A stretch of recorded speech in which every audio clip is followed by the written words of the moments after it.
Hi friends, वाइश recipe channel की स्वागतम।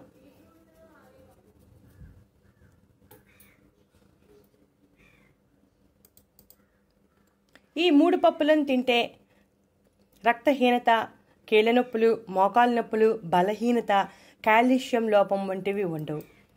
మారిన జీవనశైలి పరిస్థితుల కారణంగా ఈ మధ్య కాలంలో వయసుతో సంబంధం లేకుండా అనేక రకాల సమస్యలు వస్తున్నాయి. సమస్యలు అయితే వచ్చేస్తున్నాయి, కానీ వాటిని తగ్గించుకోవడానికి చాలా కష్టమవుతుంది. ఈరోజు ఈ వీడియోలో అధిక ప్రోటీన్ ఉన్న 3 పప్పుల గురించి తెలుసుకుందాం. ఇవి ఏ ఆరోగ్య సమస్యలు తగ్గిస్తాయో తెలుసుకుందాం.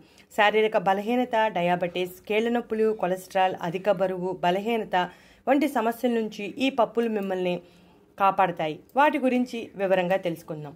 మొదటిగా ఉలవల గురించి తెలుసుకుందాం. ఉలవలను పురాతన కాలం నుండి ఆయుర్వేదంలో వాడుతున్నారు. కిడ్నీలో రాళ్లను తొలగించడానికి మరియు శరీరంలో మలినాలను తొలగించడానికి సహాయపడుతుంది. ఒక రకంగా చెప్పాలంటే శరీరాన్ని నిర్వీషీకరణ చేస్తుంది. డయాబెటిక్ రోగులలో ఇన్సులిన్ ప్రతిస్పందనను తగ్గిస్తుంది. అంటే డయాబెటీస్ కారణమయ్యే ఇన్సులిన్ తగ్గిస్తుంది. ఉలవల్లో ఫైబర్ సమృద్ధిగా ఉండటం వలన కొలెస్ట్రాల్ సమస్యతో బాధపడే వారికి చాలా హెల్ప్ చేస్తుంది. చెడు కొలెస్ట్రాల్ తగ్గించి మంచి కొలెస్ట్రాల్ పెరిగేలా ప్రోత్సహిస్తుంది. ఉలవల్లో ఉండే అనేక పోషకాలు చెడు కొలెస్ట్రాల్ తగ్గిస్తాయి. జీర్ణ సమస్యలు ఉన్నవారికి కూడా చాలా హెల్ప్ చేస్తుంది. తీసుకున్న ఆహారం బాగా జీర్ణం అయ్యేలా చేస్తుంది. దీనిలో ఉండే ఫైబర్ జీర్ణక్రియను మెరుగుపరిచి గ్యాస్, మలబద్ధకం, కడుపుబ్బరం వంటి సమస్యలను తగ్గిస్తుంది. అయితే ఉలవలను ఎలా తీసుకోవాలో కూడా తెలుసుకుందాం. ఉలవలను రాత్రి సమయంలో నానబెట్టి మరుసటి రోజు ఉదయం ఉడికించి ఉల్లిపాయ ముక్కలు, పచ్చిమిర్చి ముక్కలు, కొత్తిమీర, నిమ్మరసం కలుపుకొని తినవచ్చు. అలాగే వీటిని మొలకలుగా చేసి పైన చెప్పిన పద్ధతిలో కలుపుకొని తినవచ్చు. లేదా ఉలవలను పొడిగా చేసి నిల్వ చేసుకోవచ్చు. ఈ పొడిని ఇడ్లీ పిండిలో కానీ, దోశల పిండిలో కానీ కలుపుకొని వాడుకోవచ్చు. లేదా చపాతీ పిండిలో కలుపుకొని వాడుకోవచ్చు. ఎలా తీసుకున్నా ఉలవల్లో ఉన్న ఆరోగ్య ప్రయోజనాలన్నీ మన శరీరానికి అందుతాయి.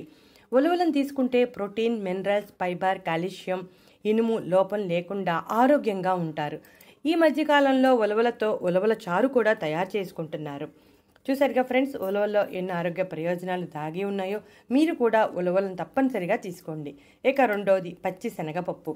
మనం రెగ్యులర్గా పచ్చి శనగపప్పుని ఇంట్లో వాడుతూనే ఉంటాం. పచ్చి శనగపప్పులో కాల్షియం, ఐరన్ సమృద్ధిగా ఉంటుంది. రక్తహీనత అంటే రక్తంలో హిమోగ్లోబిన్ శాతం తక్కువ ఉన్నవారు ఈ పప్పును తింటే రక్తంలో హిమోగ్లోబిన్ శాతాన్ని పెంచి రక్తహీనత సమస్య నుంచి బయటపడేస్తుంది. పచ్చి శనగపప్పులో అమైనో ఆమ్లాలు సమృద్ధిగా ఉండటం వలన శరీర కణాలను బలంగా చేస్తాయి. శనగపప్పులో ఫైబర్ సమృద్ధిగా ఉండటం వల్ల జీర్ణ వ్యవస్థను మెరుగుపరుస్తుంది. దాంతో శారీరక శక్తి స్థాయిలు పెరుగుతాయి. ఇందులో అధిక ప్రోటీన్ ఉంటుంది. శరీరానికి ఇంధనంగా పనిచేస్తుంది. కండరాలలో, ఎముకల్లో, కీళ్లలో నొప్పి ఉన్నవారు ఈ పప్పును తీసుకుంటే నొప్పుల నుండి ఉపశమనం కలుగుతుంది. డయాబెటీస్ నియంత్రణలో ఉండాలంటే మీ ఆహారంలో ఈ పప్పును చేర్చండి. ఇది మీ శరీరంలో గ్లూకోజ్ శాతాన్ని తగ్గిస్తుంది. శరీరంలో బలహీనత ఉన్నవారికి, శరీరంలో దృఢత్వం లేని వారికి కూడా బలం ఉండేలా చేస్తుంది. అధిక ఫైబర్ ఉండటం వలన అధిక బరువుతో ఉన్నవారికి చాలా ప్రయోజనకారిగా ఉండే బరువు తగ్గడానికి సహాయపడుతుంది. కొలెస్ట్రాల్ తగ్గిస్తుంది. ఈ పప్పుని ఎలా తీసుకోవాలో తెలుసుకుందాం. ఈ పప్పును ఉడికించి తీసుకోవచ్చు. ఈ పప్పును మిక్సీ చేస్తే శనగపొడి తయారవుతుంది. శనగపిండితో మనం రకరకాల వంటలు తయారు చేసుకుంటాం కదా, అలా శనగపిండి రూపంలో కూడా వాడవచ్చు.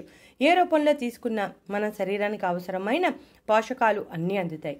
ఇక మూడో పప్పు పెసలు. ఇంట్లో ఎవరైనా అనారోగ్యానికి గురైనప్పుడు లేదా ఆరోగ్యం బాగోలేనప్పుడు పెసలను వాడుతూ ఉంటాం, లేదా పెసరపప్పును వాడుతూ ఉంటాం. అయితే పెసలను పప్పు రూపంలో ఎక్కువగా వాడుతూ ఉంటాం. తేలికగా జీర్ణం అవుతుంది. జీర్ణక్రియను మెరుగుపరుస్తుంది. అధిక ప్రోటీన్ మరియు న్యూట్రాన్లను కలిగి ఉంటుంది. కండరాలను బలంగా చేస్తుంది. ఎముకలను బలంగా మారేలా చేస్తుంది. అలాగే మీ శరీరంలో రక్తలేమి సమస్యను తగ్గిస్తుంది. అధిక కొలెస్ట్రాల్ సమస్యను కూడా తీరుస్తుంది. రక్తపోటు కూడా నియంత్రణలో ఉంటుంది. శరీరంలో రోగనిరోధక శక్తిని పెంచుతుంది. కాలేయ సమస్యల నుంచి రక్షిస్తుంది.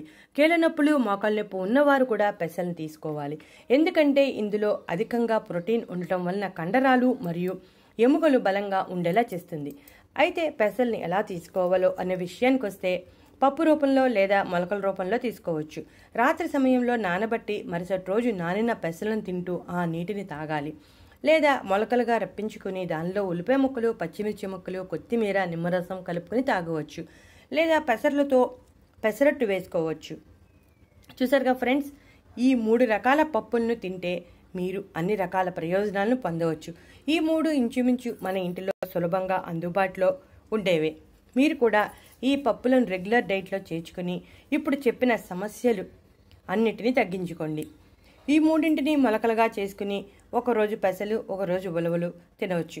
శనగపప్పును కూరల్లో వేసుకోవచ్చు లేదా శనగపిండి రూపంలో వాడవచ్చు. చూసారుగా, మీరు కూడా ఈ 3 పప్పుల్ని వాడి ఇప్పుడు చెప్పుకున్న సమస్యలు అన్నిటి నుంచి బయటపడండి. ఇవి మనకు రెగ్యులర్గా అందుబాటులో ఉండేవి. ఎటువంటి సైడ్ ఎఫెక్ట్స్ కూడా ఉండవు. చూసారుగా ఫ్రెండ్స్, ఈ వీడియో మీకు నచ్చితే సబ్స్క్రైబ్ చేయండి, లైక్ కొట్టండి.